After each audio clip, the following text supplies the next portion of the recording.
2011 was not a good year to be a bad guy. Osama bin Laden, dead. Muammar Gaddafi, dead. And then, right near the end, karma caught one more of them. Kim Jong-il, the supreme leader of North Korea since the death of his father Kim Il-sung in 1994. A tyrannical dictator alleged to have taken as many as 200,000 political prisoners during his reign, Kim Jong-il was also known for having a flair for the theatrical. That parody of him in Team America may have existed primarily so that Trey Parker and Matt Stone could make uncharacteristically shallow and, let's face it, kind of immediately dated swipes at celebrity activism, but it's not actually that far off. The North Korean state-run media and school systems were instructed to portray him to the public as a kind of living god who could control the weather with his emotions and whose birth was heralded by a double rainbow.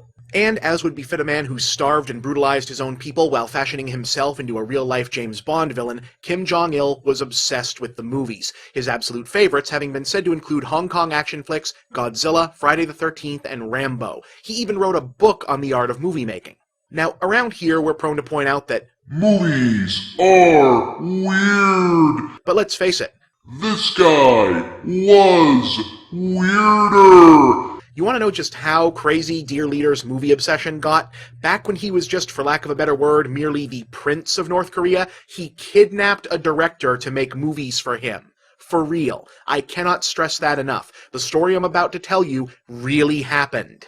In 1978, famous South Korean movie director Shin Sang-ok learned that his ex-wife, actress Choi Yun-hee, had disappeared while on a trip to Hong Kong. When Sang-ok went to investigate, he got disappeared himself. To North Korea. After being held in various forms of imprisonment in the country for 5 years, he was reunited with Yun-hee, and the duo learned the reason for their abductions. Kim Jong-il was a fan of their movies, and wanted them to A, get remarried, and B, make more movies together, so North Korea could have a Hollywood of its very own. Shin Sang-ok's service would last several years, but since it's kinda difficult to get anything into or out of North Korea, many of these films haven't been widely seen. But the last one he made actually did wind up getting released by North Korea to outside markets a few decades later. Yes, you can buy and watch a movie that was ordered into being by Kim Jong-il. What could be more surreal than that? Well, the film in question is a period piece giant monster movie. The flick is called Pulgasari and is allegedly based on a North Korean folk legend rewritten as a propaganda piece lionizing the victory of the people over the dictatorial leaders they'd had before embracing communism,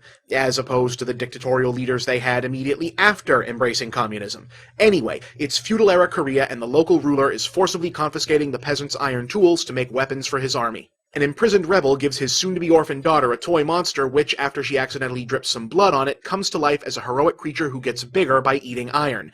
Yeah, it's a weird one. The monster looks pretty good, though. Kim was apparently so hot to have a Godzilla for his very own, he let the filmmakers contract the special effects work out to the actual Godzilla effects team from Japan. In fact, that's Kenpachiro Satsuma, the second guy who played Godzilla, in the costume. Anyway, Pulgasari eventually grows to giant size and helps the proletariat kick some evil overlord ass. But that's not quite the ending, and this is where things get, theoretically, kinda interesting. See, after Pulgasari gets done wailing on the bad guys, he doesn't go away. Instead, he turns around and demands that the peasants start feeding him the iron instead. Now, no one has ever really confirmed this, but if Pulgasari's rampage against the evil king is supposed to represent the North Korean army's victory over the previous regime, then it's really easy to read his surprise transformation into a bad guy as a stinging critique of the North Korean Communist Party itself. Is it possible that Shin Sang-ok had the stones to metaphorically tell Kim Jong-il off in his own movie? Well, whatever his intentions were, sticking around wasn't among them. In 1986, while attending a film festival in Vienna, Sang-ok and Yun-hee slipped away from their North Korean quote-unquote escorts and sought political asylum at the American embassy,